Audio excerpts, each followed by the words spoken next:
pays to be honest. Dapat alam ng pamilya mo na you're doing your best. Oo, umaalis ka para sa kanila. Oo, ang iniisip mo, mag-provide. Pero dahil nagde-depend ka lang sa salary mo, dapat maintindihan nila na yun ang salary mo. Yun yung pwede mong ipadala every month. And more than that, mahihirapan ka na or hindi mo na kaya. Hindi pwedeng lahat ng hiling nila, gagawan mo ng paraan. Lahat ng gusto nila, ibibigay mo. May limit yung kaya mong ibigay. Sila naman, on their end, dapat pagkasyahin nila yon. Pwede naman din silang gumawa ng paraan. Hindi porket ikaw ang breadwinner, ibig sabihin na lahat na ng gusto nilang bilhin, lahat na ng pangangailangan nila, ikaw lang ang magpo-provide. Dapat, on their part, meron din silang responsibility. Pwede silang magtipid, pwede rin silang mag-side hustle, mag-isip kung paano sila kikita at paano makakatulong sa iyo. It pays to be sincere. Dapat sabihin mo, ito lang ang kaya ko. More than that, hindi ko na kaya kasi ito lang ang sweldo ko. Hindi mo pwedeng lahat ng pangangailangan nila ibigay mo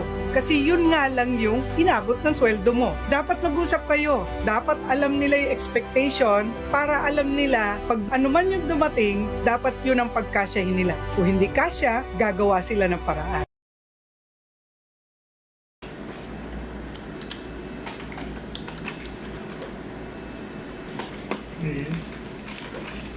Uwi ka agad.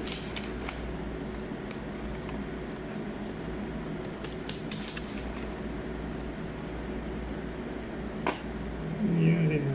6:30-29. Reportable 6:17. 6:20.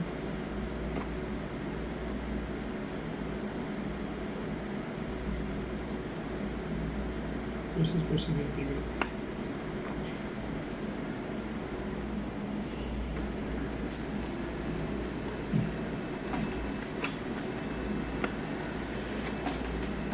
Total habits.